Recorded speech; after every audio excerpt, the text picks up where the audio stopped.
जय श्री कृष्ण। ओम नमो भगवते वासुदेवाय नमः। आप सुन रहे हैं पौराणिक अमृतवाणी द्वारा प्रसारित मत्स्य पुराण। पुराणों की कथा सुनने के लिए हमारे चैनल को लाइक शेयर एंड सब्सक्राइब करें। चलिए कथा प्रारंभ करते हैं। सृष्टि प्रकरण।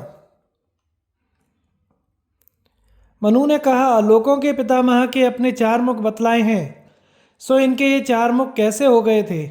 ब्रह्म के वेत्ताओं में सर्वश्रेष्ठ ब्रह्मा जी ने इन सब लोकों का सृजन किस प्रकार से किया?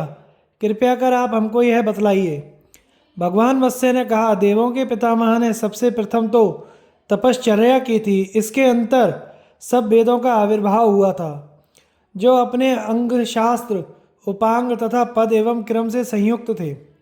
ब्रह्मा जी के द्वारा प्रथम समस्त शास्त्रों के पुराण कहे गए हैं, जो नित्य पुण्य शब्द में और 100 करोड़ विस्तार वाला है। उसके उपरांत ब्रह्मा जी के मुख से वेद निकले थे, जो मीमांसा, न्याय, विद्या से संयुक्त और 8 प्रमाणों से समन्वित थे। ब्रह्मा जी उस समय में सर्वदा वेदों के ही अभ्यास करने में निरत रहा करते थे।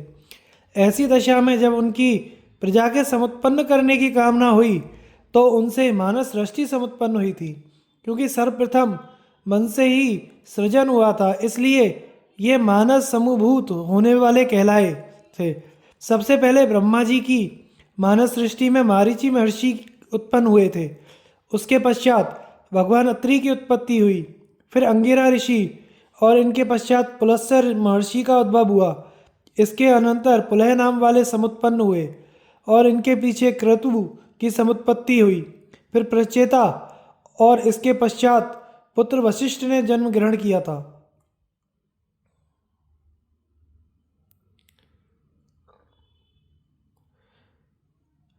बुद्धि से मोह की समुत्पत्ति हुई। अहंकार ही क्रोध कहा गया।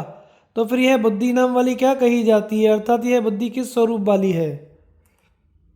भगवान मत्स्य ने कहा, सत्वगुण, रजोगुण, तमोगुण, ये 3 गुण बतलाए गए हैं। इन तीनों गुणों की जो समान अवस्था होती है, अर्थात सभी समान स्वरूप में नहीं रहते, किसी से भी कोई बढ़कर नहीं रहते, ऐसी दशा में स्थित रहते हैं, उसी को प्रकृति इस नाम से परिकीर्तित किया गया है।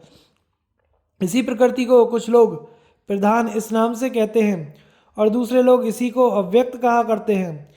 यही प्रकृति प्रधान या अव्यक्त सृष्टि को किया करती है तथा इसका विघटन भी कर दिया करती है।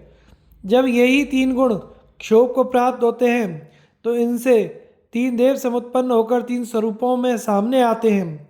सिद्धांततः यह एक ही मूर्ति है और उस एक के ही ये 3 भाग हो जाया करते हैं।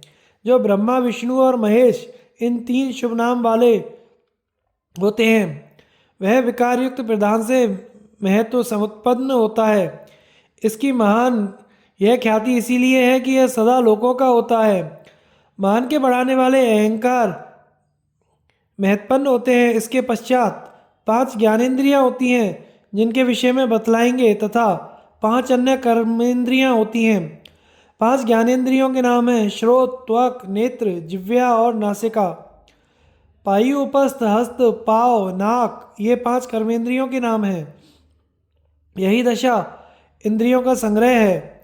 इन 10 इंद्रियों के भिन्न भिन्न अपने विषयों के क्रम से ही बतलाते हैं।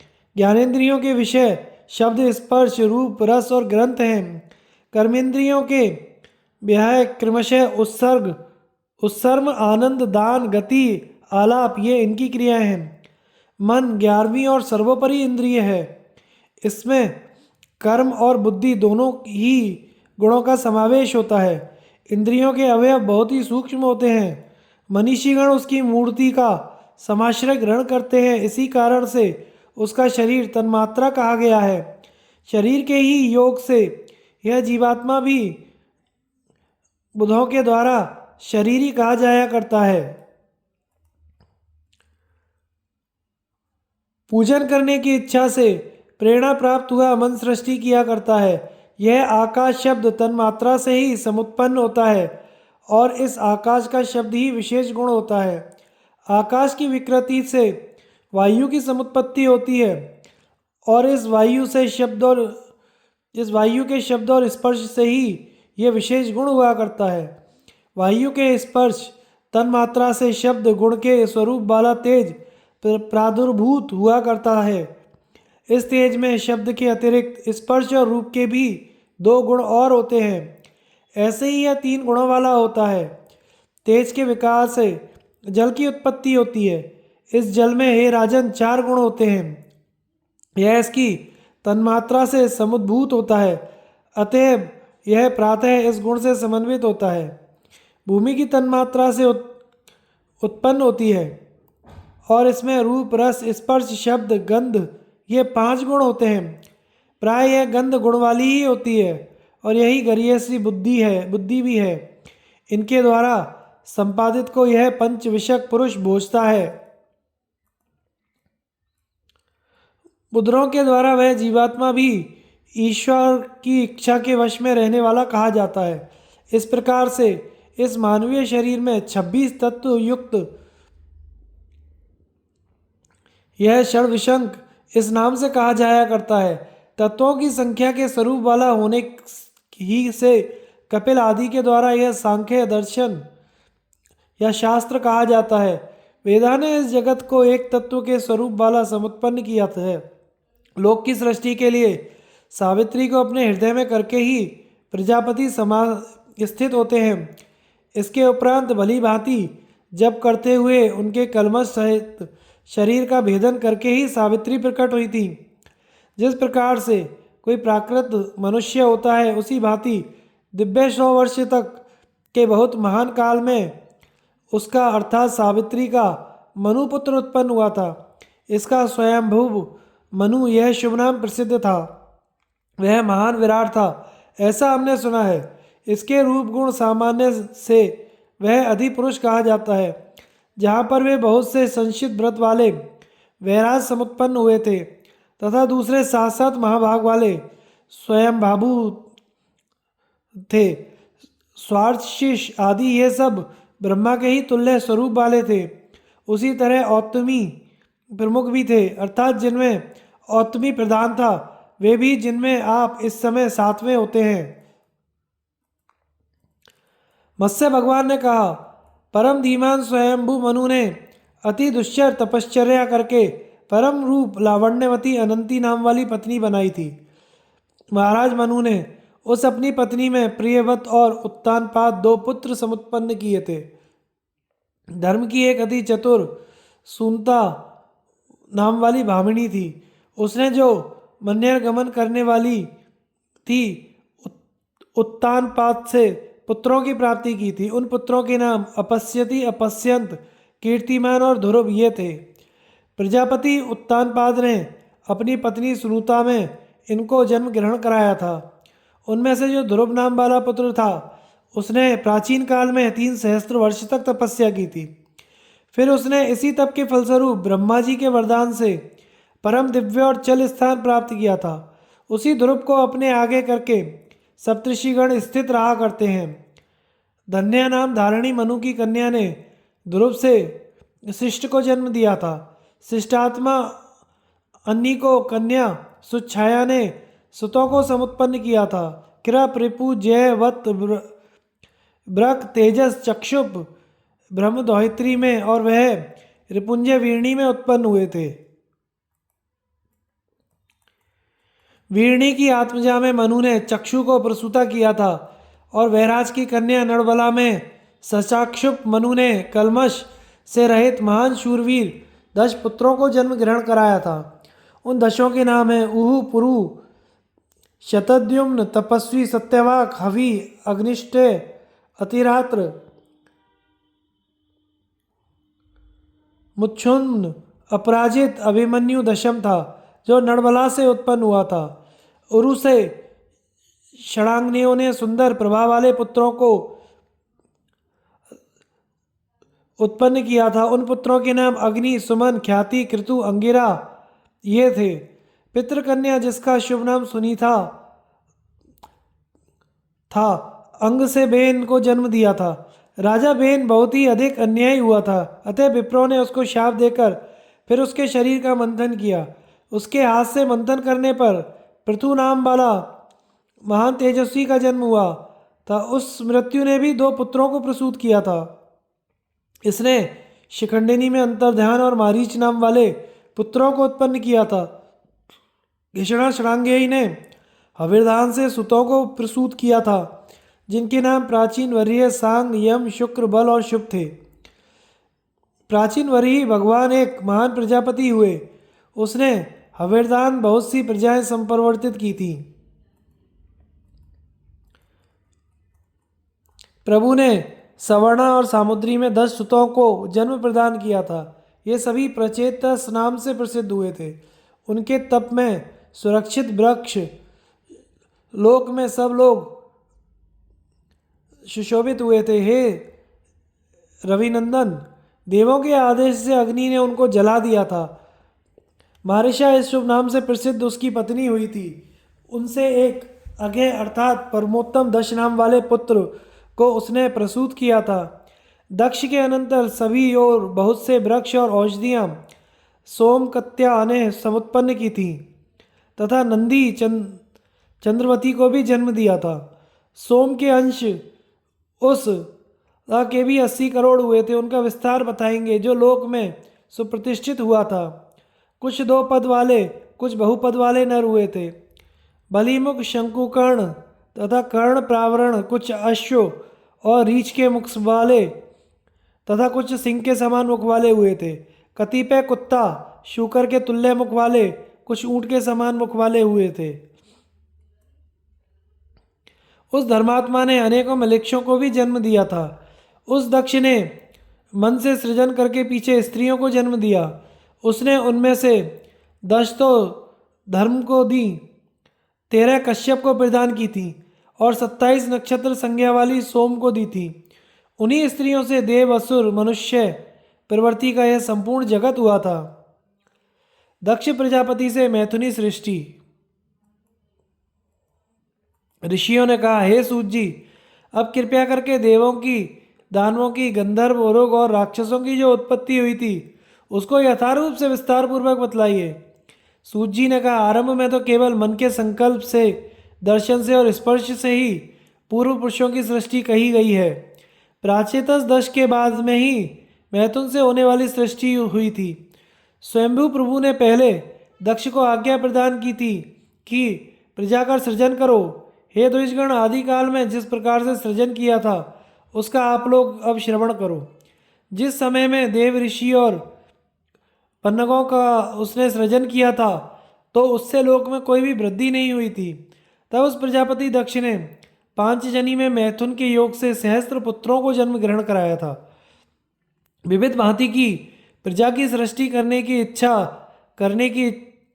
इच्छा करने वाले महाभाग ने उनको देख करके ना रहने समागत हर्ष दक्ष के पुत्र से कहा था, हे ऋषि संतमो, सर्वस्त्र इस भूमंडल का उमाण ऊर्ध्व भाग में अधोभाग में भली भांति जानकर फिर विशेष रूप से सृष्टि की रचना करो। उन्होंने भी उनके इस वचन को सुनकर सभी दिशाओं में प्रयाण किया था। तब से गए हुए वे आज तक अभी वापस नहीं लौटे। जिस तरह नदियां समुद्र में जाकर फिर वापस नहीं लौटा करती, उन हर्षों के प्रनष्ट हो जाने पर दक्ष प्रजापति ने पुनः वीरणी में एक सहस्त्र पुत्रों का सृजन किया था। विप्र चल नाम वाले थे और सभी सृष्टि के हेतु स्वरूप एकत्रित हुए थे। फिर उन अनुगत सुतों से पूर्व की भांति ही नारद ने कहा था कि इस भूमि का सर्वत्र प्रमाण को जानकर यह कि कितनी विस्तृत है तथा अपने प्रथमगत भाइयों को भी जानकर फिर यहाँ आकर विशेष रूप से सृष्टि की रचना करो। देवर्षि नारद जी के कहने पर वे सभी उसी मार्ग से चले गए जिससे पहले उनके बड़े भाई लोग गए थे। तभी से लेकर भाई के छोटे भाई उस मार्ग की इच्छा नहीं करता है। अन्वेषण करते हुए दुख को प्राप्त होता है, अतएव इसी कारण उसका परिवर्तन कर देना चाहिए।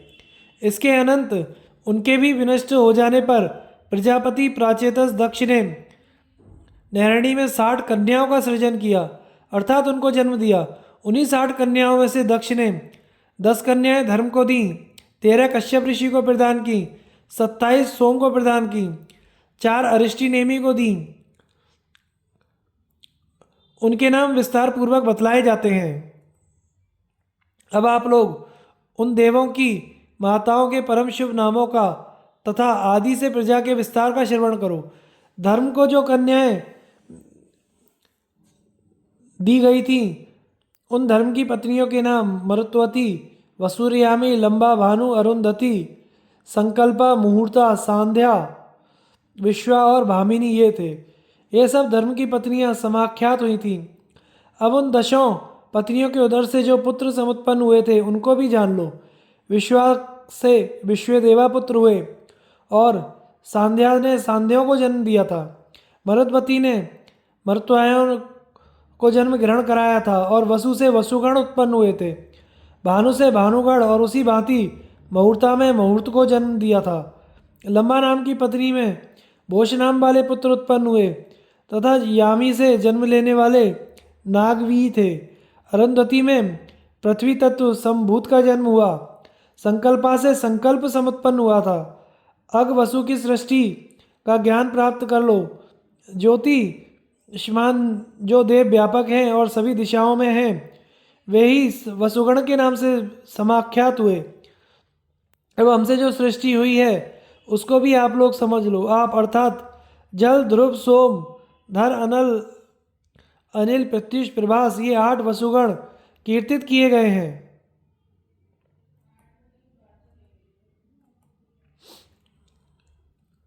आपके 4 पुत्र समुत्पन्न हुए थे। उनके नाम शांत, वैदंड, शांब और मणिवक्ता ये थे।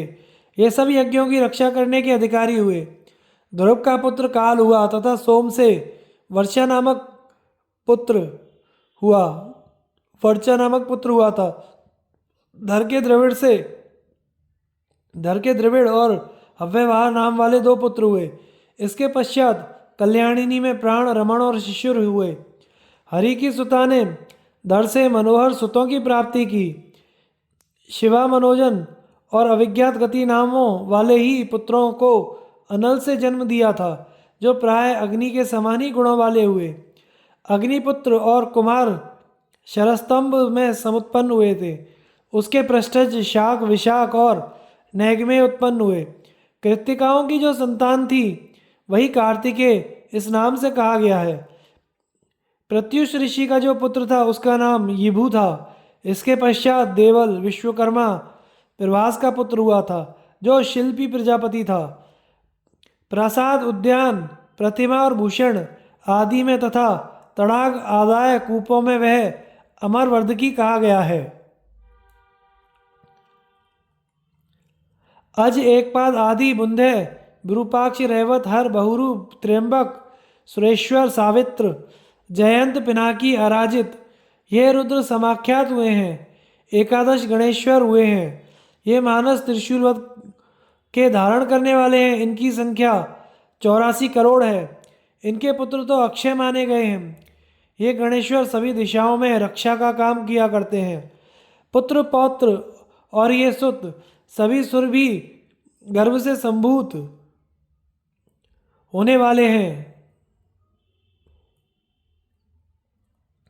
कश्यप पांडव वर्णन। श्री सूत जी ने कहा, मैं कश्यप ऋषि की पत्नियों से जो पुत्र और पौत्र आदि हुए उनका हाल बतलाने जा रहा हूँ। कश्यप महर्षि की पत्नियों के नाम अदिति, दितिधनु, अरिष्टा, सुरसा, सुरभि, बिंता, ताम्रा, क्रोध, वशा, इरा, कड़ु, विश्वा, मुनिन्य थे। अब इन पत्नियों के उदर से जो पुत्र समुत्पन्न हुए उनको भी आप लोग जान लीजिए। तो बिना नाम वाले जो देवता चाक्षुष मनु के अंतर में हुए थे ये ही वैवस्वत मनवंतर में 12 आदित्य कहे गए हैं। उन 12 आदित्यों के नाम इंद्र, धाता, भग, स्वस्था, मित्र, वसुगण, यम, विवस्वान, सविता, पूषा, अंशुमान, विष्णु ये हैं। यही सहस्त्र किरणों वाले 12 आदित्य कहे गए हैं। मारीचि कश्यप महर्षि से सदिति ने परमोत्तम पुत्रों को प्राप्त किया था। भगवस्वान ऋषि के पुत्र देव प्रहण कहे गए हैं। विप्रों, ये सब देवगण प्रत्येक मनवंतर में हुए हैं। ये सब उत्पन्न हुआ करते हैं और प्रलीन भी होते रहते हैं और कल्प कल्प में ऐसा ही होता रहता है। दिति नाम की जो महर्षि कश्यप की एक पत्नी थी उसने कश्यप से ही 2 पुत्रों की प्राप्ति की थी ऐसा सुना गया है। उन तिथि पुत्रों का नाम हिरण्यकश्यपु और हिरण्यक्ष था। हिरण्यकश्यप के उसी भांति 4 पुत्र हुए। उन चारों पुत्रों के नाम प्रहलाद, अनुहलाद, सहलाद और आहलाद था। प्रहलाद के पुत्र आयुष्मान, शिवी, वाशकल तथा चौथा विरोचन हुए। विरोचन ने बात नामधारी को पुत्र के रूप में प्राप्त किया। हे द्विजगण, राजा बालक 100 पुत्र हुए थे, जिनमें बाण सबसे बड़ा था। धृतराष्ट्र, सूर्य, चंद्र, चंद्रांश, तापन, शिकुंभ, गुरबक्ष, कुक्षी, भीम, विभीषण एवं आदि गुणों में सर्वाधिक बहुत से पुत्र इनमें ज्येष्ठ था। बाण इनमें ज्येष्ठ था। बाण और सहस्त्रबाहु सभी प्रकार के अस्त्रों के समुदाय से समन्वित थे, अर्थात सभी अस्त्रों के पूर्ण ज्ञाता थे। तपश्चर्या के द्वारा परम संतुष्ट हुए भगवान शूलभ्रत, जिसके पुर में ही निवास किया करते थे और जो पिता की प्रभु के सामने महाकालत्व को प्राप्त हो गया था, हिरण्याक्ष के पुत्र उलूक, शकुनी, भूत, संतापन और महावाम हुए थे। इनसे जो पुत्र और पौत्र आदि हुए थे, उनकी संख्या 77 करोड़ थी। वे महान बलशाली, महान शरीर के आकार वाले, अनेक प्रकार के स्वरूपधारी, महान ओज वाले सभी हुए थे। उन्होंने कहा, महामुनि कश्यप से बल के दर्प से समन्वित 100 पुत्रों का जन्म हुआ था। इन सबके मध्य में महान बलवान और प्रधान विप्रचित हुआ था। उन 100 धनु के पुत्रों में कतिपय प्रधान पुत्रों के नाम यहाँ पर बतलाए गए हैं। द्विमूर्धा, शकुनी, शंकुश, शिर, रोधर, अमोमुख, शंबर, कपिश, मारीच, मेघवान, इरा, गर्भशिरा, विद्रावण, केतु, ईर्थय, हृद, इंद्रजीय, सप्तजित, वज्रनाम, एक चाक, महाबाहु, वज्राक्ष, तारक, जसीलोमा, पुलोमा, बिंदुबाण, महासुर, स्वरभानु, बृहस्पर्वा एवं आदि धनु के पुत्र हुए थे, जो कि प्रमुख थे। स्वरभानु की कन्या का नाम था शची तथा पुलोमया में की उपदान थी मंदोदरी और कुहू थी। बृहस्पर्वा की शर्मिष्ठा सुंदरी और भद्रा थी। वैश्वानर की 2 सुताएं हुई थी, जिनका नाम था पुलोमा और कालका। महान सत्व वाले और बहुत सी संतति से समन्वित मारीची का परिग्रह था। उन दोनों के पुरातन काल में 60,000 दानव हुए थे। पहले मारीच ने पौलोम और कालकेयों को जन्म दिया था, जो ऐसे बलशाली थे कि ये हिरण्यपुर में निवास करने वाले सब देवगणों के द्वारा वध करने योग्य नहीं थे। वे सब 4 मुखों वाले ब्रह्मा जी से वरदान प्राप्त करने वाले थे और विजय के द्वारा हत हुए थे। विप्रचित्ती सिंही का में सहीकेयों को जन्म ग्रहण कराया था, जो हिरण्यकशिपु के वैवागी थे। वे 13 हुए थे। हे राजेंद्र, उनके नाम ये हैं: व्यंस, कल्प, नल, वातापी, इलवल, नामुची, श्वश्रप, अजन, नरक, कालनाभ, सरमाण और कालवीर तथा विख्यात ये धनु के वंश के वर्धन करने वाले हुए। जो सह्याद नामधारी दैत्य था, उसके निवात कवच कहे गए हैं। ये सभी महान बल विक्रमशाली थे और ऐसे बलिष्ठ थे कि समस्त देवगण तथा गंधर्व, उरग और राक्षस भी इनका वध नहीं कर सकते थे। इनको रण क्षेत्र में मार का समाश्रय ग्रहण करके अर्जुन ने ही निहत्त किया था। मारीची के वीर्य से ताम्रा ने 6 कन्याओं का प्रसव किया था। उन 6 कन्याओं के नाम ये थे: शुकी, शेनी, भासी, सुग्रीवी, ग्रधिका, शुचि। शुक्री ने शुक्रों को तथा उलूकों को धर्म से जन्म कराया था। शेनी ने शेनों को प्रसूत किया था। भासी ने खुर्रों को संभूत किया था। ग्रधी ने गिद्धों को और कबूतरों को। पारावत भ्यंगमम ने हंस, सारस, क्रोचों को जन्म दिया था तथा शुचि ने प्लवों को समुत्पन्न किया था। सुग्रीवी नाम धारिणी ने अज, अश्व, मेष, उष्ट्र और खरों को जन्म ग्रहण कराया था। यहाँ तक यह ताम्र का वंश वर्णित किया गया है। अब यहाँ से आगे आप सब लोग विंता में समुत्पत्ति हुई थी, उसका भी ज्ञान प्राप्त कर लो। पतनशील पक्षियों का स्वामी गरुड़ तथा पद्धतियों में अरुण और शोध मिनी नाम वाली एक कन्या जो नभ में विश्रुत है। अरुष के संपाति और जटायु ये दो पुत्र हुए। संपाति का पुत्र बभ्रू था और शीघ्रगामी प्रसिद्ध है। जटायु के पुत्र कर्णिकार और शतगामी ये दो परम प्रसिद्ध हुए। सारस, रज्जुवा और भेरुंड भी उसी के पुत्र थे। उनके पुत्र और पौत्र जो हुए थे वे पक्षियों में अनंत ही हुए थे। पुरातन समय में सुरसा के एक सहस्त्र सर्प हुए। हे सुब्रत, कद्रु के सहस्त्रों सिर वाले एक सहस्त्र सर्प हुए थे, किंतु हे अरिंदे उस परम प्रमुख 26 ही विख्यात हुए हैं। उनमें परम प्रमुख 26 ही विख्यात हुए हैं। उन 26 प्रकार के प्रधान सर्पों के नाम तथा भेद इस प्रकार है। शेष, वासुकी, करकोट, शंख, ऐरावत, कंबत, धनंजय, महानील, पद्म, अश्वतर, तक्षक, एलापत्र, महापदम, धृतराष्ट्र, बलाहक, शंखपाल, महाशंख, पुष्पदृष्ट, शुभानम, शंकुरोमा, बहुल, बामन, पाणिन, कपिल, दुर्मुख और पतंजलि, इन नामों से 26 कहे गए हैं। इन सबके पुत्र और पौत्र जो हुए वे ही सबके अनंत हुए। बहुधा जन्मजय ने अपने मंदिर में सर्पों के ध्वंस करने वाले यज्ञ में इन्हें प्राचीन काल में दग्ध कर दिया था।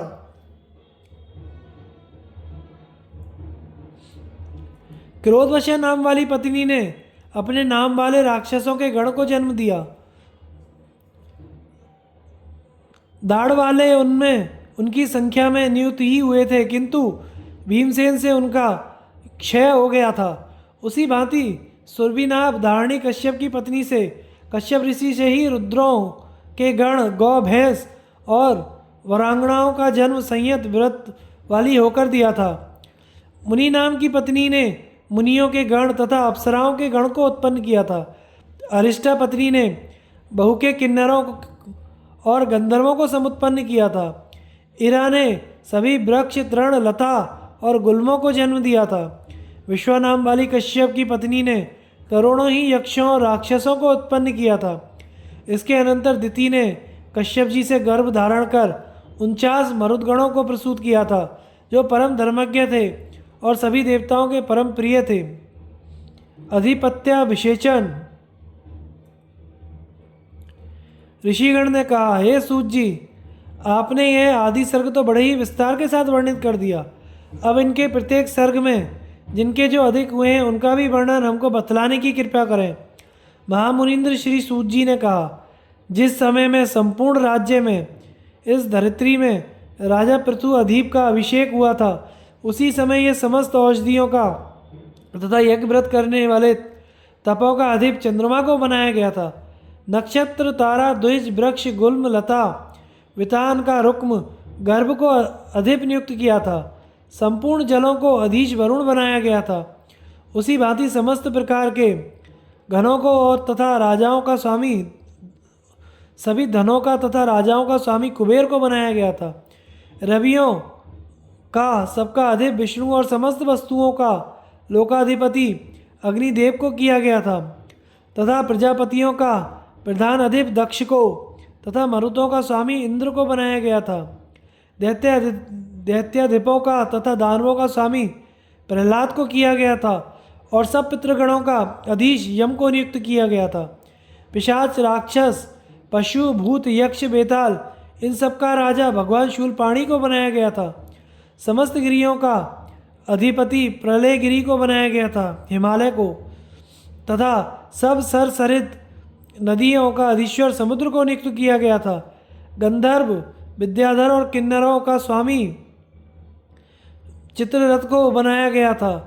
जितने भी नाग नामधारी थे उनका अधीश उग्रवीर्य वासुकी को किया गया था और सर्पों का स्वामी तक्षक को नियुक्त किया गया था। दिशाओं का स्वामी ऐरावत नामधेय वाले गजेंद्र को किया गया था। जो पतनशील पक्षीगण थे उनका राजा सुवर्ण को किया गया था। सभी प्रकार के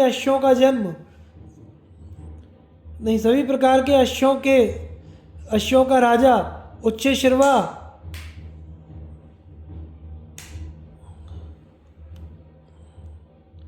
वाले को बनाया दिया गया था। जितने भी प्रकार के वन्य पशु हैं उन सब का शिरोभूषण स्वामी सिंह बनाया गया था।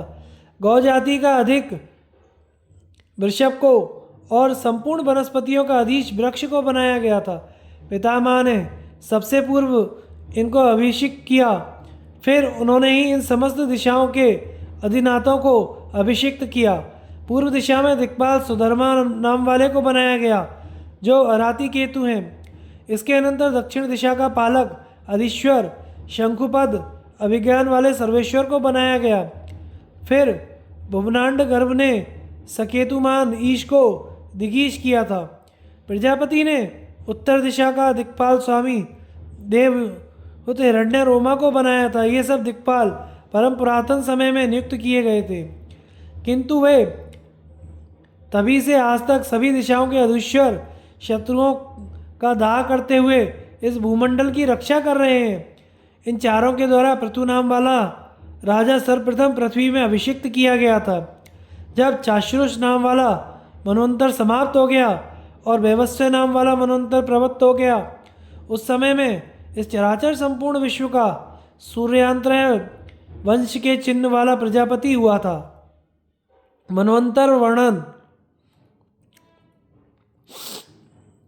श्री सूत जी ने कहा, इस प्रकार से सबका श्रवण करके मनु ने पुनः भगवान जनार्दन से कहा कि हे मधुसूदन, अब आप परमानुग्रह करके पूर्व में होने वाले मनुगण का चरित्र हमारे सामने वर्णित कीजिए। मत्स्य भगवान ने कहा, अब आप सब लोग पूर्ण रूप से समाहित हो जाइए और श्रवण कीजिए।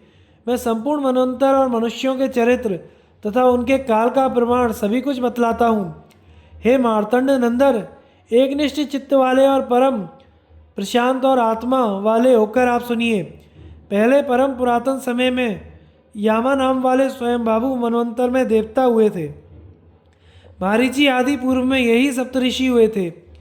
आग्निग्रह अग्नि, बाहु सह सबन, ज्योतिष्मान, द्युतिमान, हव्य, मेधा, मेधातिथि, वसु, ये 10 ही स्वयंभू मनु के वंश के वर्धन करने वाले हुए हैं। अर्थात इन्हीं ने वंश को बढ़ाया था। प्रत्येक सर्ग में ये परम पद को प्राप्त हुए थे। यही स्वयं बाबू मनवंतर का चरित्र है जो तुमको बता दिया गया है। अब इसके आगे स्वारोचिष मनवंतर आता है। स्वारोचिष मनु के देवों के समान वर्चस्व वाले 4 पुत्र हुए।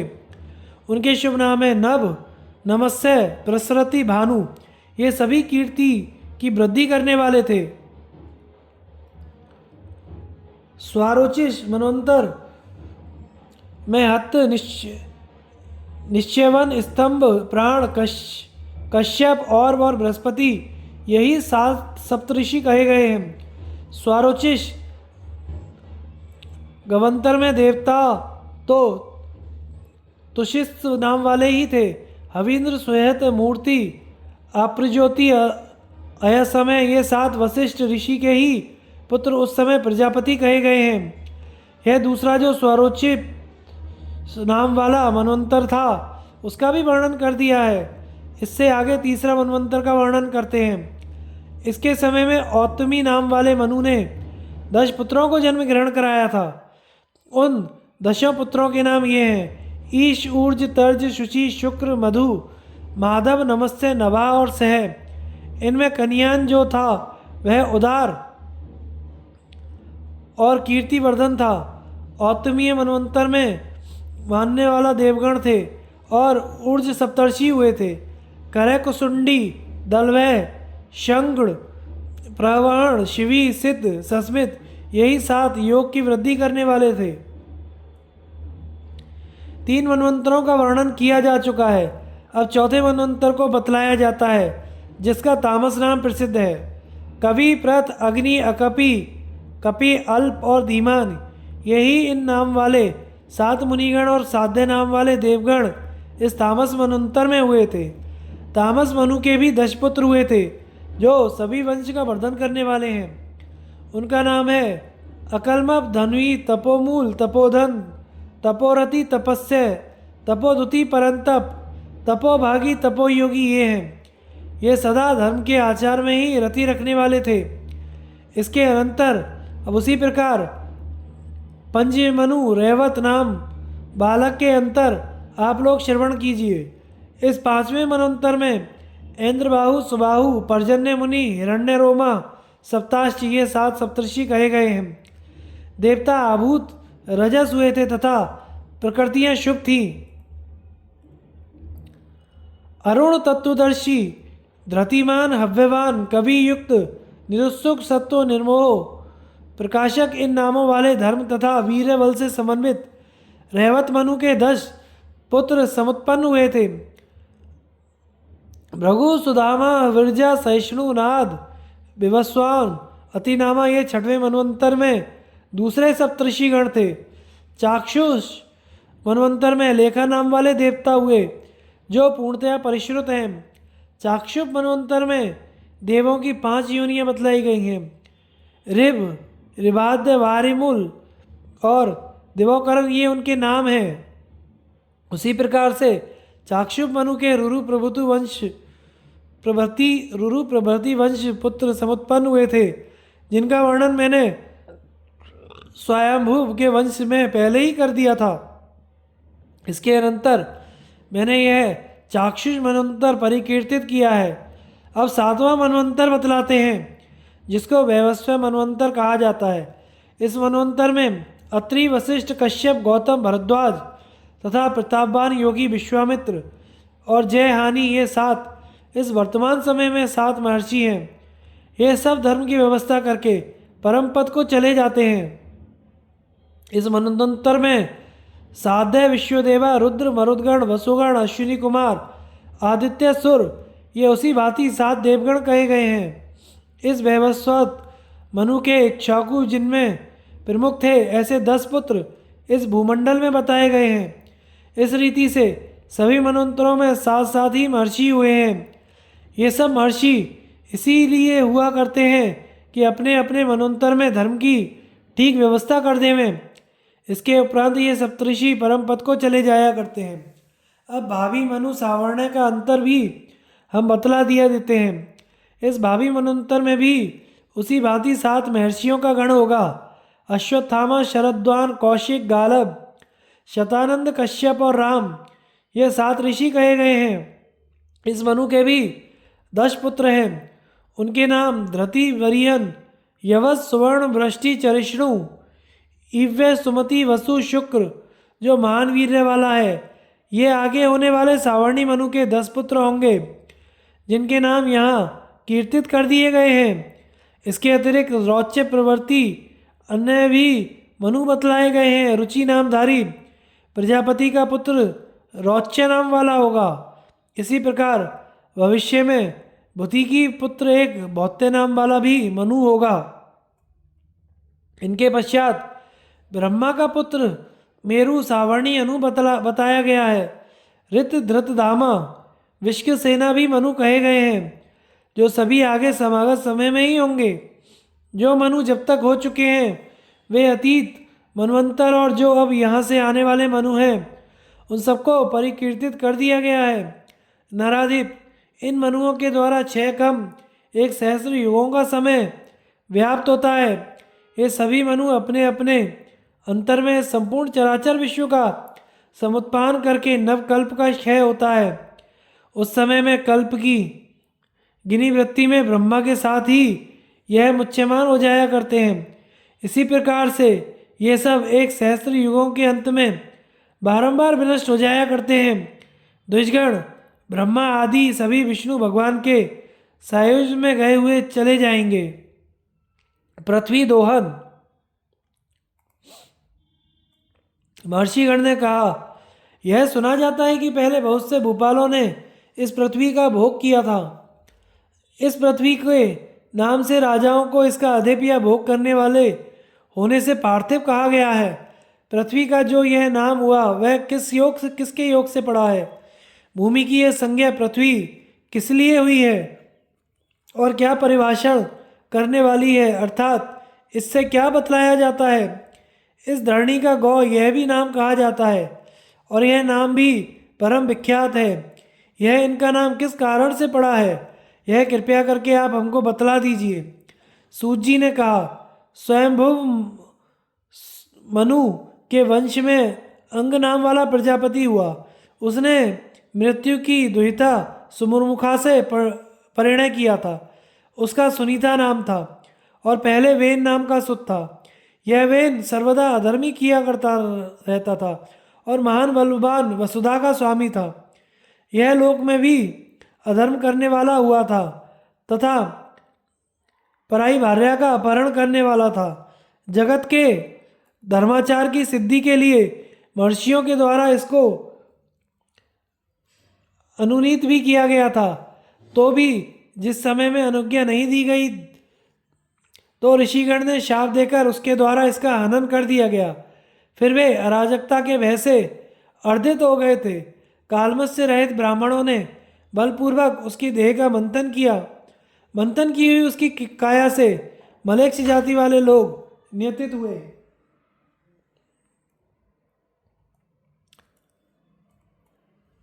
माता के अंश से शरीर में वे कृष्ण अंजन के समान प्रभाव वाले हुए थे।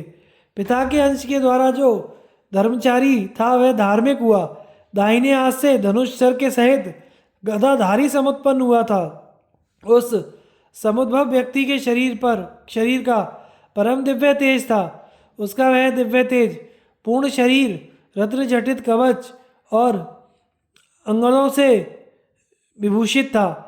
यह अधिक यत्न से समुत्पन्न हुआ था, इसलिए यह पृथ्वी ही हुआ था। विप्रों के द्वारा राज्यासन पर उसका अभिषेक भी किया गया था। तो भी वह सुदारुण तप करके भगवान विष्णु के वरदान से इस समस्त भूमंडल का प्रभु बन गया था। उसने भूमिपति होकर देखा था कि यह संपूर्ण भूतल स्वाध्याय वशटकार और धर्म से रहित हो गया है। उस अपरिमित बल विक्रमशाली राजा ने जब भूतल का धर्म शून्य देखा तो उसे बड़ा भारी क्रोध हो गया और कोप से शर के द्वारा उसको दग्ध कर देने को उद्यत हो गया। जब राजा का इस प्रकार का भीषण क्रोधवेश देखा तो भूमि गौ के रूप में समास्थित होकर भय से वहां से भागने को उद्यत हो गई। दीप्त सरासन वाले महाराज पृथु भी उसी के पीछे पीछे अनुगमन करने लगे। इसके उपरांत जब उसने देखा था कि राजा पीछे पीछे उसे खदेड़ते हुए बराबर चले आ रहे हैं तो वह एक स्थान पर जाकर स्थित हो गई और राजा से बोली, मैं क्या करूं, मुझे आप ही बतलाएं। पृथु ने भी यही कहा, है सुब्रते, जो भी सबके अभीष्ट पदार्थ हैं उनको तुम दो। स्थावर और चर संपूर्ण जगत का अभीष्ट तुम्हें देना चाहिए। भूमि ने उसी भांति कहा और उस नराधिप ने दोहन किया था। पृथु ने अपने हाथ में स्वयंभावु मनु को वत्स बनाकर दोहन किया था। वह अन्न शुद्ध हो गया जिससे प्रजा जीवित रहा करती है। इसके पश्चात फिर ऋषियों ने दोहन किया। उस समय वत्स सोम हुआ था, फिर दोग्धा बृहस्पति हुए थे और पात्र तो वेद था तथा तप रस था। वेदों के द्वारा भूमि योग्य हुई थी। उस समय में दोहन करने वाले मित्र थे। इंद्र वत्स बना था और उसका जो क्षीर था वह ऊर्जस्कर बल था।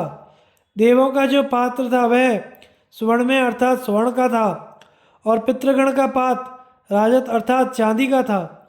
जिस समय में अंतक यमराज ने भूमि का दोहन किया था और अंतक स्वयं दोग्धा बने थे, उस वक्त यम वत्स स्वधा रस था। नागों का पात्र तो अलाबू और तक्षक वत्स बना था। उस समय विष ही क्षीर था। इसके अनंतर पुनः धृतराष्ट्र दोग्धा हुए थे। इसका दोहन असुरों के द्वारा भी हुआ था। आयस पात्र अर्थात बोड़े के शुक पीड़िनी थी भी दोहन हुआ। पात्र में माया को दोहा था। उस समय प्रहलाद विरोचन वत्स हुआ था। वहां पर दोग्धा दो मूर्धाओं वाला था जिसने माया को प्रवर्तित किया था। पहले अंतर्धान की इच्छा रखने वाले यक्षों के द्वारा भी वसुधा दुही गई थी। हे महीपति, उस समय सामवेद को पात्र बनाया गया था तथा वैश्रवण कुबेर को वत्स बनाया गया था। इस धरा का दोहन प्रेत और राक्षस गणों के द्वारा भी किया गया था। अति बलवान रुधिर दुहा गया था। रौप्य नाम दोग्धा हुए थे और सुमाली वत्स हुआ था। पहले काल में गंधर्वों ने भी इस वसुधा को दुहा था, जो कि अप्सराओं के गणों के साथ मिलकर दोहन किया था। उन्होंने चैत्ररथ को वत्स बनाया था और पद्मों को के दलों को गंधों को दुहा था।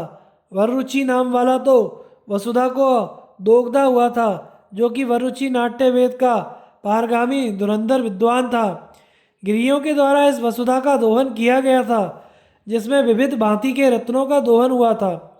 महान अचल मेरु के द्वारा दिव्य औषधियों का दोहन हुआ था। उस दोहन के समय में बस से हिमालय बना था और शैलमशी पात्र था। वृक्षों ने वसुंधरा का दोहन किया था, जिस दोहन में छिन्न हुए वृक्षों का परिहरण हो जाना क्षीर था। पलाश ढाक का पात्र था। पुष्प तथा लताओं से समाकीर्ण शाल वृक्ष दोग्धा अर्थात दोहन करने वाले थे। उस काल में प्लक्ष पोखर ही जो समस्त वृक्षों का धनाधिप है वत्स हुआ था। इसी रीति से इस वसुधा का उस काल में अन्यों के द्वारा भी यथेक्ष रूप से दोहन किया गया था। जिस समय में यहाँ भूमंडल में महाराज पृथु राज्य का प्रशासन कर रहे थे, उस वक्त यहाँ आयु सौख्य और धन सभी कुछ था। उस काल में यहाँ पर कोई भी दीन दरिद्र नहीं था, ना ही कोई रंग से समाक्रांत व्यक्ति और ना ही कोई पाप कर्मों को ही करने वाला था। पृथु राजा के शासन काल में किसी भी प्रकार के उपसर्ग का भय किसी को नहीं था। सभी लोग नित्य ही परम प्रमोदित थे और सभी लोग दुख तथा शोक से रहित थे। उस महान बलशाली राजा ने अपने धनुष की कोटि के द्वारा बड़े बड़े विशाल समुच्च शैलों को उत्सारित करके इस तल को समतल कर दिया था तथा ऊबड़ खाबड़पन को हटाकर लोगों के हित को के संपादन की कायदा से इसे परम सुंदर बना दिया था। उस राजा के शासनकाल में नगर और ग्रामों में कोई भी सुरक्षा संपादनार्थ दुर्ग आदि की आवश्यकता ही नहीं थी और कोई भी मनुष्य आयुधों को धारण करने वाले नहीं थे, क्योंकि अस्त्र आयुधों की कोई आवश्यकता ही नहीं रह गई थी। क्षय के अतिशय होने का दुख लेश मात्र भी नहीं था तथा अर्थशास्त्र का कुछ भी समाधान उस समय में नहीं रह गया था। राजा पृथु महाराज के द्वारा प्रशासन की बागडोर हाथ से ग्रहण करने पर सभी लोग एकमात्र धर्म की वासना रखने वाले ही हो गए थे। हमने दोहन के पात्र और क्षीर सभी बता दिए। जिनकी जहाँ पर रुचि थी वही विशेष ज्ञान रखने वाले पुरुष को उनको देना चाहिए। यज्ञों में और श्राद्धों में सब में रुचि के अनुसार ही दान करना चाहिए। यह हमने तुमको बतला दिया है, क्योंकि राजा पृथु के होने पर यह धर्मवती पृथ्वी उसकी दुहिता के स्वरूप वाली हो गई थी। यह उसमें एक विशेष अनुराग का ही योग था। इसी कारण पृथु के ही नाम से इस वसुधा का नाम भी इस लोक में पृथ्वी विश्रुत हो गया, जिसे बुद्ध लोग कहा करते हैं। 10 आदित्याख्यान। ऋषियों ने पूछा, हे सूत जी, सूर्य का संपूर्ण वंश आप हमारे सामने वर्णन कीजिए, जो कि सब क्रम पूर्वक हो। हे तत्वों के पूर्ण विज्ञाता विद्वान, इसी भांति चांदी वंश का भी यथावत वर्णन करने की आप परम योग्य हैं। महासुनीन्द्र सूत जी ने कहा, सबसे पूर्व में कश्यप महर्षि से अदिति नाम धारणी पत्नी के उदर से विवस्वान पुत्र ही समुत्पन्न हुआ था। उस विवस्वान सूर्य की 3 पत्नियां थीं। उनके नाम संज्ञा, राज्ञी और प्रभा थे। राज्ञी रैवत की पुत्री थी। उसने रैवत सुत को जन्म दिया। प्रभा नाम वाली ने प्रभात को प्रसूत किया तथा त्वाष्ट्री संज्ञा ने मनु को समुत्पन्न किया। यम ने यमुना समुद्भत की थी। ये ययत हुए थे। यह विवस्वान के उस तेजों में स्वरूप को सहन करने वाली नहीं थी। उसने अपने शरीर से एक अनिंदित नारी को समुत्पादित किया था। उस समय में यह भामिनी स्वरूप से त्वाष्ट्री और नाम से छाया थी। मैं इस समय में क्या करूं? यह कहने वाली जब सामने वह स्थित हुई तो उसने कहा था, हे छाए, हे वर आनंद वाली, तुम हमारे ही स्वामी का भजन करो। जो मेरी संतति हो उसे आप माता के समान स्नेह के द्वारा पालन करो। तथास्तु। अर्थात ऐसा ही होगा। ऐसा कहकर सुब्रता कहीं पर देव के समीप पहुंच गई थी। यह देवी भी संज्ञा है, इसी आदर से उसको चाहने लगे थे। उन्होंने मनुरूपी पुत्र को जन्म ग्रहण कराया था। वैवस्वत मनु के सवर्ण होने से वह सावर्णी हुआ था। इसके पश्चात क्रम से शनि पति और विष्टिक को समुत्पन्न किया था। भगवान भास्कर ने यह संज्ञा ही है यह समझकर छाया में ही समुत्पन्न किए थे। छाया अपने पुत्र मनु में विशेष अधिक स्नेह किया करती थी। पूर्व मनु ने तो देखा ही नहीं था, किंतु यम तो क्रोध से अत्यधिक मूर्छित हो गया था। उस समय उसने अपनी दाहिनी लात उठाकर भली भांति उसको डांट फटकार दी थी। तब तो छाया ने यम को ही शाप दे दिया था कि तेरा यह पैर जिसको तूने उठाकर मारने की धमकी दी थी, कृमियों से युक्त क्षत वाला मवाद तथा रक्त से विस्मृत हो जाएगा। इस शाप से अमर्षित होकर धम ने पिता से निवेदन किया था कि हे देव, मुझे बिना ही किसी विशेष कारण के माता ने शाप दे दिया है। वह मुझ पर अत्यंत कुपित हो गई हैं। बल्कि अभाव होने के कारण ही मैंने एक बार अपना चरण अवश्य ही कुछ उद्यत किया था। हे विभु, मनु के द्वारा उसे निवारित किया गया था, तो भी मुझे माता ने शाप दे ही दिया है। प्राय हमारी माता शाप के द्वारा मुझे कभी हत नहीं किया करती थी, इसलिए बड़ा दुख है। उस समय देव ने भी फिर यम से कहा, हे महामते, बताओ अब मैं इसमें क्या करूं? मूर्खता के कारण किसको दुख नहीं होता? अर्थात सभी मूर्खतावश दुखित हुआ करते हैं।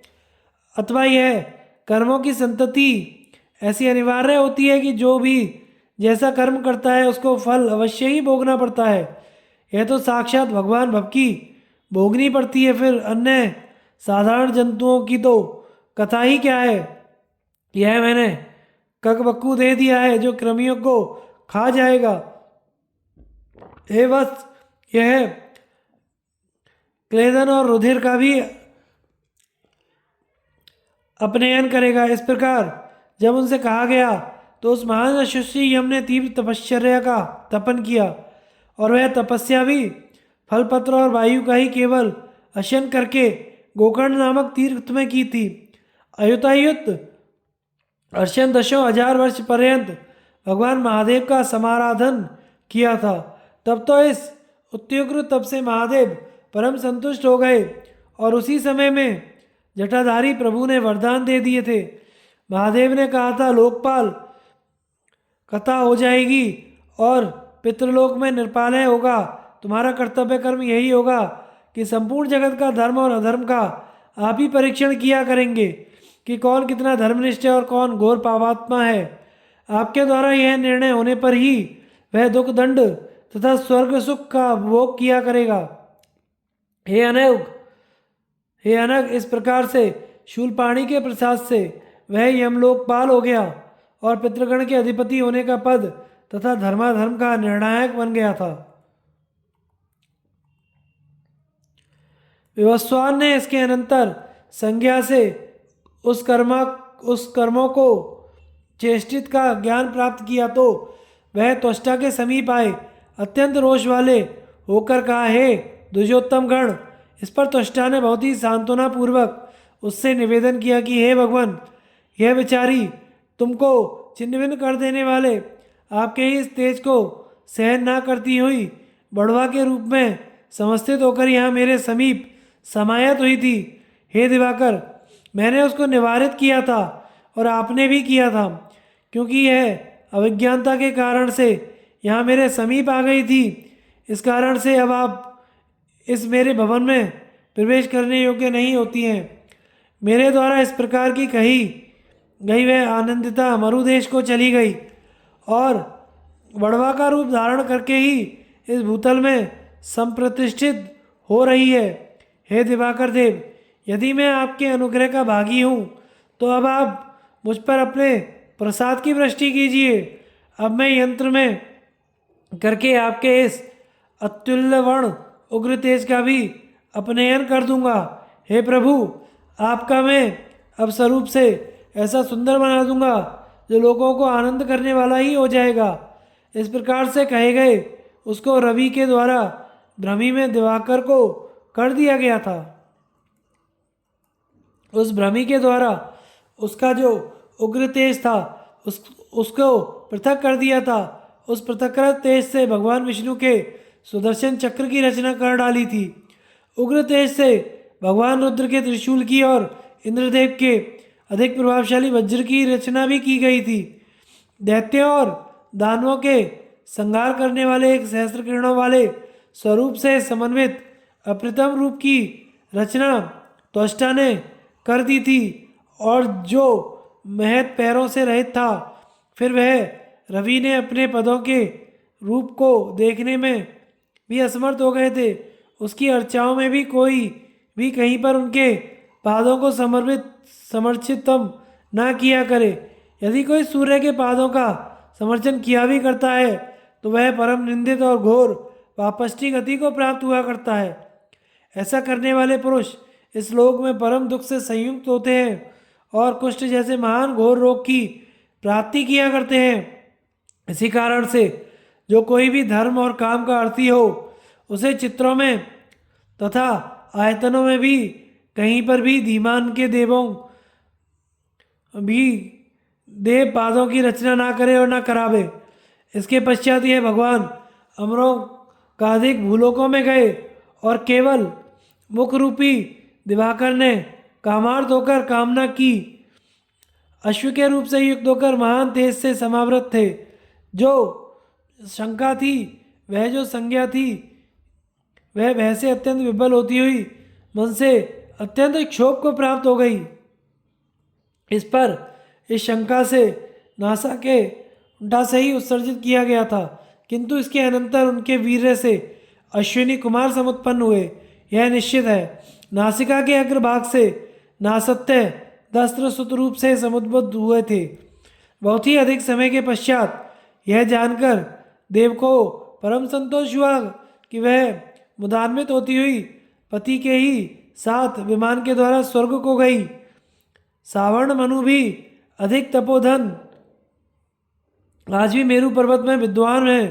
इसके अनंतर वह शनि भी बल से ग्रहों की समता को पुनः प्राप्त हो गया। यमुना और ताप्ती ये दोनों नदियां हो गई। जो वृष्टि थी वह परम घोर, अतएव मुख्य रूप से भद्रा के स्वरूप व्यवस्थित हो गई। व्यवस्था मनु के महान बल वाले 10 पुत्र थे। उन 10 पुत्रों में इस प्रथम पुत्र था जो पुत्रेष्टि में ही समुत्पन्न हुआ। इक्ष्वाकु, कुशनाभ, अरिष्टि, धृष्ण, नरिष्यत, करुष, शर्याति जो महान बलशाली था। प्रशद्र, नाभाग ये उन पुत्रों के शुभ नाम हैं। ये सभी दिव्य मानुष थे। परम धार्मिक उस मनु ने जो सबसे बड़ा इल नाम का पुत्र था उसका अभिषेक करके फिर अधिक तप के लिए महेंद्र बनाने चला गया। इसके अनंतर दिग्विजय करने की सिद्धि प्राप्त करने के लिए इल इस भूमंडल में चला गया था। समस्त भूमंडल के राजाओं को संप्रवर्तित करते हुए उसने इस मही पर भ्रमण किया। प्रताप वाले उसने अश्व के द्वारा समाकृष्ट होकर घूमते हुए भगवान शंभु के उपवन में चला गया। वह वन कल्पद्रुम और लताओं से समाकीर्ण था और महत वन का नाम श्रवण था। जिस वन में सोमार्थ को शेखर में धारण करने वाले भगवान शंभु देवेश्वर उमा देवी के साथ रमण किया करते हैं। पहले समय में वहाँ पर श्रवण में समय संकेत कर दिया था। पुरुष संज्ञा वाला कोई भी जीव यदि तेरे इस वन में समागत होगा तो वह 10 योजन के मंडल में तुरंत ही स्त्रीत्व को प्राप्त हो जाएगा, चाहे कोई भी हो। सभी के लिए यह प्रभाव अवश्य होगा। यह राजा इल इस समय का ज्ञान नहीं रखता था और भूल तथा अज्ञानवश उस श्रवण नामक वन में पहुंच गया। उसमें प्रवेश करते ही वह स्त्रीत्व को प्राप्त हो गया तथा जो इसकी सवारी अश्व था वह भी बढ़वा घोड़ी हो गया। हे निरप, जब समस्त पुरुषत्व के लक्षण हत हो गए तो इस राजा को बहुत ही अधिक विस्मय हुआ। जब उसने अपने आप को एक स्त्री के रूप में पाया, अब तो वह इला नाम वाली स्त्री हो गई, जिसके पीत उन्नत और परम धनस्तन थे। उसी वन में भ्रमण करते हुए उस इला भामिनी ने विचार किया था कि ऐसी दशा में यहाँ कौन तो पिता अथवा कौन भाई और कौन मेरी माता है। श्री महर्षि सूत जी ने कहा, इसके अनंतर मनु के पुत्र मानव उस इल राजा के भाई लोग उसके लौटने में बहुत अधिक समय हो गया, तो उसकी खोज करते हुए इक्ष्वाकु सब उस श्रवण नामक वन को गए।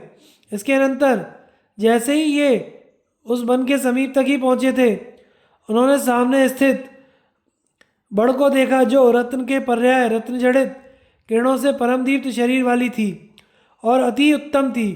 उसके पर्यायण के प्रत्यभिज्ञान से वे सभी लोग अत्यंत विस्मित हो गए। इन्होंने समझ लिया था कि यह तो उसी महात्मा इल राजा के चंद्रप्रभ नाम वाला अश्व है, किंतु क्या हेतु हो गया है जिससे यह बड़वा का ऐसा अत्युत्तम स्वरूप हो गया है। इसके पश्चात मैत्रा वरुण नामक अपने पुरोहित से इस विषय में पूछा, हे योग के ज्ञाताओं में परम श्रेष्ठ, आप ही हमको यह बताइए कि यह एक विचित्र घटना क्या और कैसे हो गई है। तब तो महर्षि वशिष्ठ ने ध्यान के नेत्रों से यह संपूर्ण घटना देख ली और फिर उनसे वे बोले, प्राचीन समय में भगवान शंभु की दैता उमा देवी ने इस श्रवण वन में प्रतिज्ञा की थी कि जो कोई भी पुरुष इस श्रवण में प्रवेश करेगा वह निश्चित रूप से स्त्रीत्व को प्राप्त हो जाएगा। यह अश्व भी तो पुंस्वर संज्ञा वाला था, अतएव यह राजा के साथ ही स्त्रीत्व को प्राप्त हो गया है, अर्थात अश्व बन गया है। यह जनत के समान उपमा वाला पुनः पुरुषत्व को प्राप्त जिस तरह होता है उसका उपाय करना होगा, उसी प्रकार एक भगवान पिनाकी की समाराधना करके यज्ञ करना चाहिए। इस प्रकार से इस घटित घटना हेतु श्रवण करके वे समस्त मनु के पुत्र वहीं पर पहुँचे जहाँ पर देवेश्वर शंभु विराजमान थे। उन सब ने पहुँचकर पार्वती और परमेश्वर का अनेकों श्लोकों द्वारा स्तवन किया। उन दोनों ने उनसे कहा था कि सब कुछ तुम्हारा निवेदन ठीक है, किंतु यह जो समय प्रतिज्ञा किया गया था वह अब लंघन करने योग्य नहीं है। इक्ष्वाकु के द्वारा किए गए अश्वमेध से जो भी फल होगा उसको हम दोनों को देकर यह वीर बिना किसी संशय के किम पुरुष हो जाएगा। तथास्तु, अर्थात ऐसा ही होगा। यह कहकर वे सब व्यवस्था मनु के पुत्र वहाँ से चल दिए। इक्ष्वाकु ने फिर अश्वमेध यज्ञ किया और उससे वह इल किम पुरुष हो गया। इसका भी यह परिणाम हुआ कि वह 1 मास तक नारी होकर रहा करता था, 1 मास तक पुरुष बनकर जीवन बिताता था। जिस समय यह बुद्ध के भवन में स्थित रहा था और नारी रूप में था, उसी समय इल ने गर्भ धारण कर लिया था। बुद्ध ने उस पुत्र को इसके उदर से समुत्पादित करके वह फिर स्वलोक को चले गए। उसी समय इल के नाम से वह वर्ष इलाव्रत इस नाम से प्रसिद्ध हो गया। सोम और सूर्य के वंश में यही इल सबसे प्रथम मनु का पुत्र हुआ था। इस प्रकार से पूर्वा पुमान के वंश का वर्णन करने वाला हुआ था। उसी भांति सूर्य वंश की वृद्धि करने वाला तपोधन इक्ष्वाकु हुआ था। ऐसा कहा गया है। इल को किमपुरुषत्व हो जाने पर सुद्युम्न इस नाम से कहा जाता है। इसके पश्चात सुद्युम्न के 3 अपराजित पुत्र हुए। उन तीनों के नाम उत्कल, गेय और बहुत वीर्यवान हरिश्वात थे।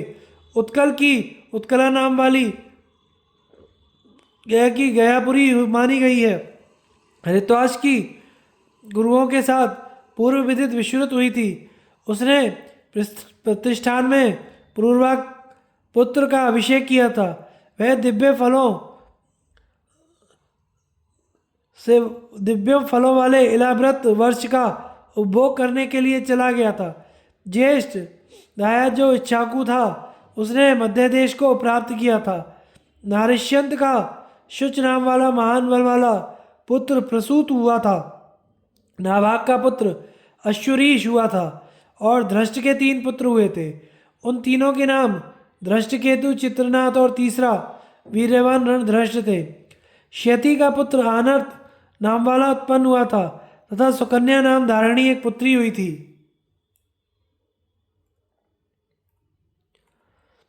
आनर्त का पुत्र परम प्रताप वाला था, रोचमान हुआ था। इस राजा के ही नाम से देश का नाम भी आनर्त हो गया था। इसकी नगरी का नाम कुशस्थली था। रोचमान का पुत्र देव रहवत हुआ था और कुकुदमी अपर नाम था, जो 100 पुत्रों में सबसे ज्येष्ठ था। उसकी रेवती नाम वाली कन्या समुत्पन्न हुई, जो बलराम जी की परम प्रसिद्ध भार्या थी। कल्प के बहुत से कारूप नामधारी पुत्र भूमंडल में प्रसिद्ध हुए थे। गो से प्रषदनु समुत्पन्न हुआ था, जो गुरु के शाप से शूद्र हो गया था। हे ऋषि श्रेष्ठों, अब मैं क्षाकु के वंश का वर्णन करता हूँ, उसका आप लोग श्रवण कीजिए। विकुक्षी नाम वाले देवराट ने इक्ष्वाकु के पुत्र का स्थान प्राप्त किया था। यह 100 पुत्रों में सबसे बड़ा था। इसके भी 10 और 5 अर्थात 15 पुत्र हुए। यह सब मेरु की उत्तर दिशा में श्रेष्ठ और पार्थिव हुए थे। चतुर्दश से उत्तर अन्य इसका वैसा ही विश्रुत हुआ था। मेरु के दक्षिण भाग में जो भी राजा लोग कीर्तितम किए गए थे, उनमें ज्येष्ठ काकुत्स्य हुआ था। उसका पुत्र सुयोधन नाम वाला था। सुयोधन के पुत्र का नाम पृथु था और पृथु का आत्मज विश्वग नामक धारी था।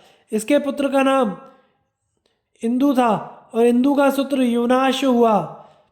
भ्रावस्तु महान तेज वाला था। इसके पुत्र का नाम वत्सक था।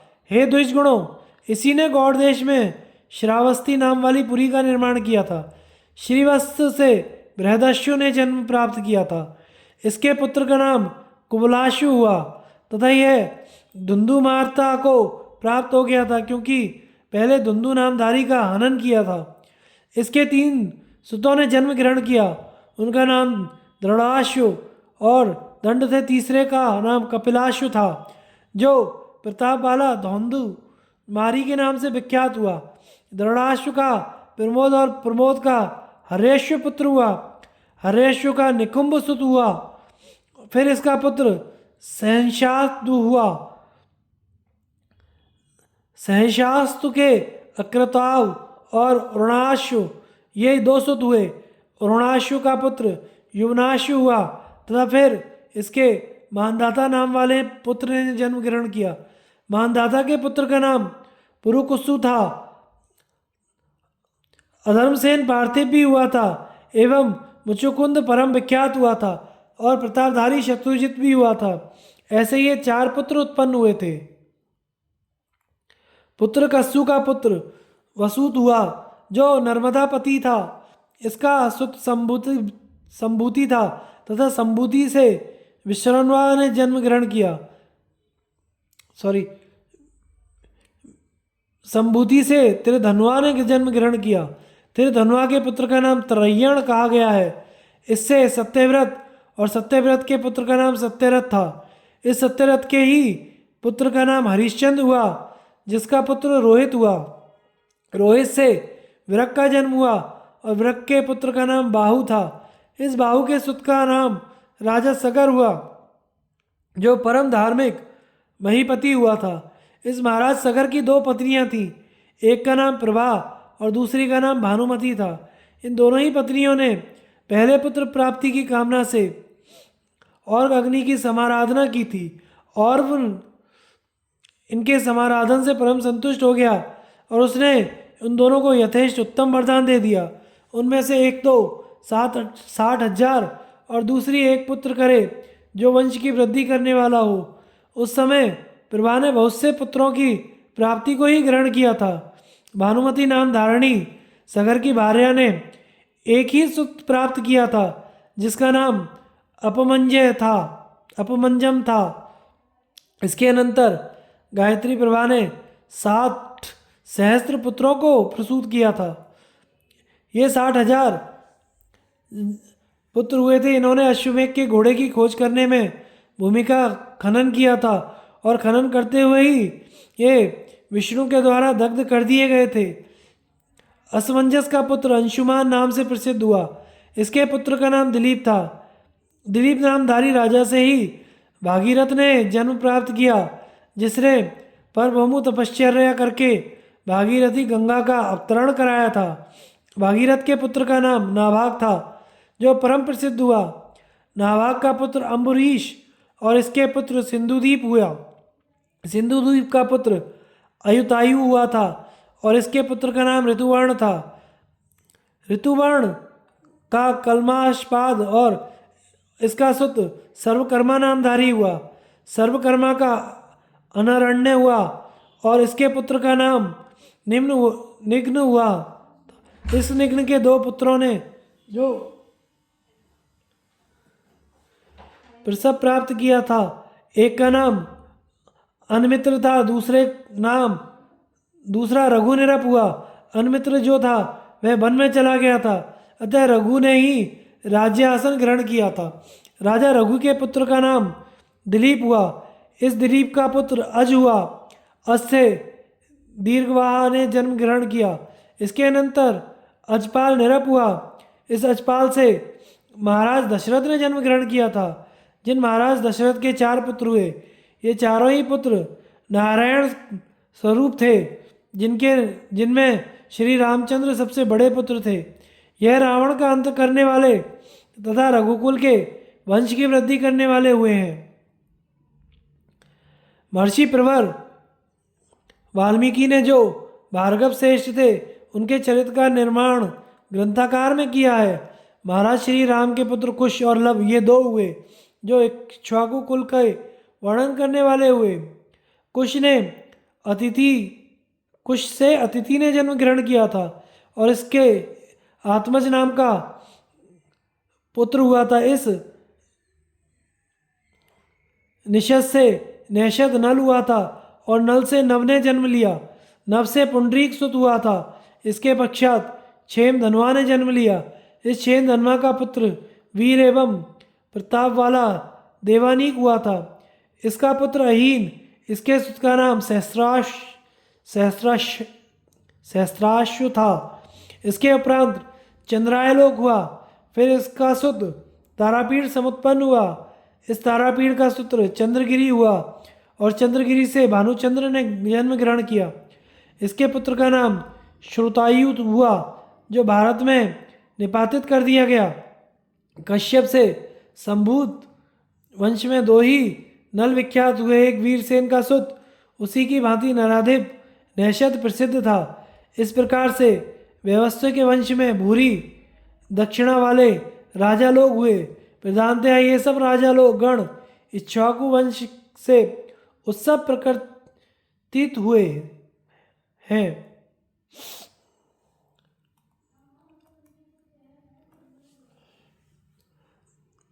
धन्यवाद। आगे की कथा का प्रसारण हम अगले भाग में करेंगे। हमारे चैनल को लाइक शेयर सब्सक्राइब करें। धन्यवाद।